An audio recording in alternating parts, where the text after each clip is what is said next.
सबको जय मसीह की। आशा करता हूं कि आप मसीह में आशीषित और आनंदित होंगे। मेरे प्रियो, आज हम परमेश्वर के वचन में से सीखेंगे कि क्यों परमेश्वर खुदावंद मनुष्य का रूप धारण करके मनुष्यों के बीच में आए। जैसे कि वचन में लिखा है कि वो अपनों में आया और अपनों ने उन्हें नहीं पहचाना।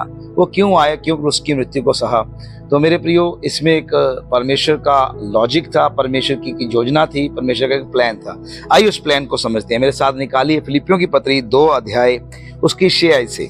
यहाँ पर लिखा है, जिसने परमेश्वर के स्वरूप में होकर भी परमेश्वर के तुल्य होने को अपने वश में रखने की वस्तु ना समझा, वरन अपने आप को ऐसा शून्य कर दिया कि दास का स्वरूप धारण किया और मनुष्य की समानता में हो गया और मनुष्य के रूप में प्रकट होकर अपने आप को दीन किया, यहाँ तक आज्ञाकारी रहा कि मृत्यु, हाँ क्रूस की मृत्यु को भी सह लिया। कलीसिया कहे आमीन। बाइबल कहती है कि वो परमेश्वर के स्वरूप में था, परमेश्वर की महिमा में था, लेकिन उसने उस चीज को भी अपने वश में नहीं रखा और अपने आप को इतना दीन कर लिया कि मनुष्य का रूप धारण किया और मृत्यु को सह लिया। मेरे प्रियो, आपको पता है ऐसा क्यों है? क्योंकि परमेश्वर मनुष्य जाति से प्रेम करता था और उसे वापस अदन के बाग में लेकर जाने के लिए परमेश्वर ने एक प्लान बनाया। आपको उस प्लान को समझाने के लिए मैं एक कहानी आपको बताई देता हूं। किसी बादशाह के पास, किसी व्यक्ति के पास बहुत सारी भेड़ें थी और बहुत सारे चरवाहे थे। मेरे प्रियो, हर रोज चरवाहे भेड़ों को चरवाने के लिए लेके जाते और वापस लेकर आते और गिनती करके उनको अंदर बाड़े में रखा जाता। एक दिन की बात है कि बारिश बहुत तेज होने लगी और जब चरवाहे भेड़ों को लेकर वापस आए तो मालिक ने ये सोचकर कि बारिश बहुत तेज है, चरवाहों को जल्दी से उनके घर जाने के लिए बोला कि भेड़ों की गिनती मैं कर लूंगा, आप अपने अपने घर को जा सकते हैं। तो जैसे ही चरवाहे चले गए और मालिक ने गिनती करनी शुरू की, जब गिनती करना शुरू किया गया तो भेड़ें कम निकली। तो भेड़ें जब कम निकली तो मालिक को चिंता हुई। उसने कहा कि मेरी भेड़ें कम हैं। जैसे उन्होंने अपने इकलौते पुत्र को बुलाया जो बड़ा बुद्धिमान था। जब उनका इकलौता पुत्र आया तो उन्होंने उनसे कहा कि मेरी कुछ भेड़ें खो गई हैं, तो अब आप ही उन्हें ढूंढ कर लाएंगे, जाइए जरा जंगल में और उन्हें ढूंढिए मेरी भेड़ों को।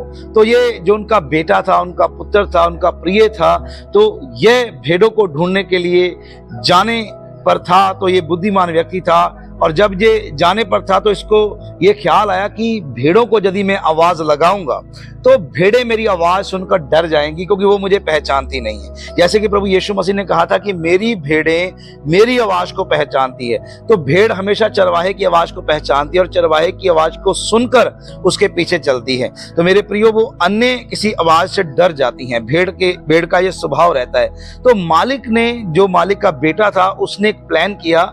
एक मरी हुई भेड़ की खाल को लिया और अपने ऊपर उस खाल को ओढ़कर जब वो जंगल में गया और जो फंसी हुई कुछ झाड़ियों कटीलियों में फंसी हुई भेड़ें थी, उन्हें देखकर वो भेड़ों की तरह मिमनाने लगा, भेड़ों की तरह आवाज निकालने लगा और भेड़ों की तरह चलने लगा।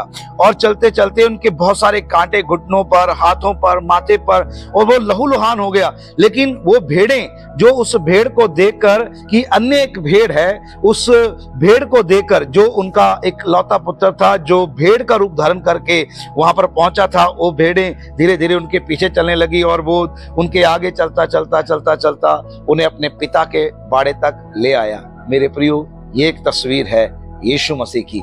यीशु मसीह, परमेश्वर आपसे प्रेम करता था। यदि वो इस संसार में आकर आपको डायरेक्टली बात करता, तो जैसे मूसा के समय में लोगों ने कहा था कि हम तो उसकी आवाज सुनकर डर गए, हम तो मर जाएंगे, हमारी तरफ से तू ही आवाज कर, तू ही बात कर। तो मेरे प्रियो, ये संभव नहीं था। तो परमेश्वर ने प्लान किया, खुदावंद यीशु मसीह ने प्लान किया। वो परमेश्वर के स्वरूप होकर भी उसने उसको कुछ ना समझा, बल्कि मनुष्य का चमड़ा धारण करके, मनुष्य रूप धारण करके इस पृथ्वी पर आया।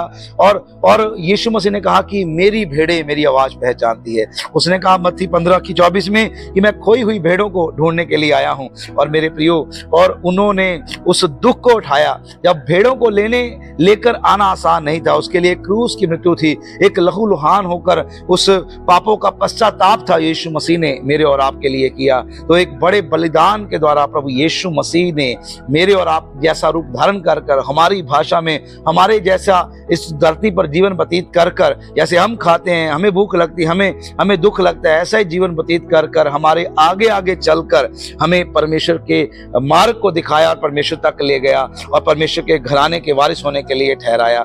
मेरे प्रियो, जैसे कि कलाम कहता है, परमेश्वर का वचन कहता है कि परमेश्वर खोई हुई भेड़ों को ढूंढने के लिए आया है। उसने हमें ढूंढ लिया और अदन के बाग तक लेकर जाने के लिए हमें तैयारी कराया। और खुदावंद का कलाम कहता है कि मेरी भेड़ें मेरी आवाज को पहचानती हैं। और सच है, संसार में जितने भी परमेश्वर वाले लोग हैं जो परमेश्वर से प्रेम करते हैं, जैसे वो यीशु मसीह की आवाज सुनते हैं, यीशु मसीह का कलाम सुनते हैं, वो यीशु के प्रेमी हो जाते हैं, यीशु मसीह के पीछे चलने लग जाते हैं। तो मेरे प्रियो, यीशु मसीह ने मेरे और आपके लिए इस मनुष्य जन्म को लिया ताकि हम पिता के पास लौट जाएं। तो आए हम अपने चरवाहे की आवाज पहचानें और यीशु के पीछे हो लें, क्योंकि वही हमारा अच्छा गडरिया है और वही हमारा चरवाहा है। सबको जय मसीह की।